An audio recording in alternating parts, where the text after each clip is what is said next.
रायगडची झुंज, अन्यायावर लेखणीचा वार। सक्का लहान भाऊच निघाला पक्का वैरी। लहान भावाकडून मोठ्या भावासर गरोदर वहिनी व लहान पुतण्याची हत्या। चिकनपाडा येथील तिहेरी हत्याकांड प्रकरण। रेशन कार्ड व घरपट्टी वादातून भावांमध्ये वाद। रायगड पोलिसांसह नेरळ पोलिसांनी केली गुन्ह्याची उकल। नेरळ पोलीस स्टेशन हद्दीतील मौजे चिकनपाडा येथे राहणारे मयत 35 वर्षीय मदन पाटील यांच्या घरात गणपती बाप्पा विराजमान झाला असताना मदन पाटील व त्यांची गरोदर पत्नी अनिशा मदन पाटील तसेच मुलगा विवेक मदन पाटील यांचा मृतदेह हा घराजवळ असलेल्या ओढ्यामध्ये सापडल्याची घटना घडली होती।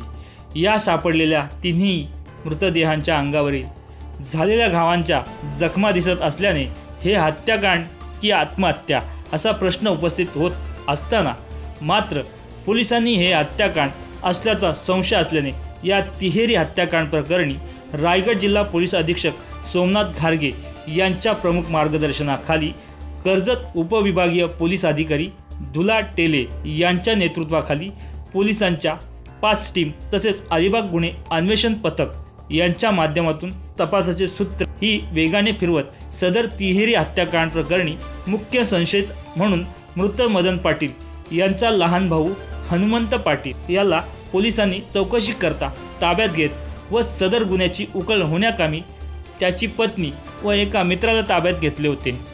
पोलिसांच्या तपास व चौकशी दरम्यान अखेर सक्का लहान भाऊ हनुमंत पाटील याने रेशन कार्ड व घरपट्टी वादातून झोपेत असलेल्या मोठा भाऊ 7 महिन्याची गरोदर वहिनी व लहान पुतण्या यांच्यावर कुऱ्हाडीने वार करून तिहेरी हत्याकांड केल्याची कबुली दिली आहे।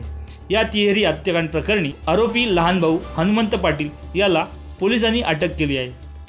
नेरळ पोलीस ठाण्याच्या हद्दीमध्ये चिकनपाडा गाव आहे, त्या ठिकाणी तिहेरी हत्याकांड झालेलं होतं। एकाच घरातल्या 3 जणांचे मृतदेह जे आहेत हे ओढ्यामध्ये मिळालेले होते। याचा तपास कर्जत डिव्हिजनचे SDPO नेरळ पोलीस स्टेशनचे API ढवळे आणि LCB श्री बाळासाहेब खाडे अशी जी टीम तपास करत होती। या तपासामध्ये असं लक्षात आलं की जो मृतक आहे त्याचा सक्का भाऊ हनुमंत यानं आपल्या स्वतःच्या सक्का भाऊ, त्याची पत्नी आणि 11 वर्षाचा मुलगा या तिघांना रात्री झोपेतच कुऱ्हाडीनं मारून टाकलेला आहे आणि पुरावे नष्ट करण्यासाठी घराच्या मागे जो ओढा वाहतो त्या ओढ्यामध्ये त्यांनी पण हे मृतदेह आहे ते टाकून दिले आणि पुरावा नष्ट करण्याचा प्रयत्न केला। आरोपीनं स्वतःचा प्रेझेन्स रात्रभर घटनास्थळावर नव्हता हे दाखवण्यासाठी जवळच असलेल्या पोशीर गावामध्ये त्याचा चुलत मामा राहतो, या ठिकाणी तो रात्रीच गेलेला होता आणि तिथंच जेवण करून झोपलेला होता आणि असं दाखवण्याचा प्रयत्न होता की मी त्या ठिकाणी नव्हतो, परंतु त्यानं घटना घडवण्यासाठी रात्रीच तो उठून आलेला होता आणि घटना करून परत त्या ठिकाणी जाऊन झोपलेला होता। घटना झाल्यानंतर त्यानं ड्रेस बदललेला होता, हा एक पुरावा जो आहे त्याच्यावरून तो लक्षात आलं की त्यानं केलेला आहे। आणि एक CCTVचा पुरावा मिळाला की ज्यामध्ये तो त्या गावातून चिकनपाड्यामध्ये आलेला पण दिसतो आहे, त्यावरून तो निष्पन्न झाला आणि त्यानं हे असं अघोरी असं कृत्य केलेलं लक्षात आलेलं आहे। याला या गुन्ह्यामध्ये अटक करण्यात आलेली आहे। आपण बघितला की अत्यंत क्रूरपणे ही घटना घडलेली आहे।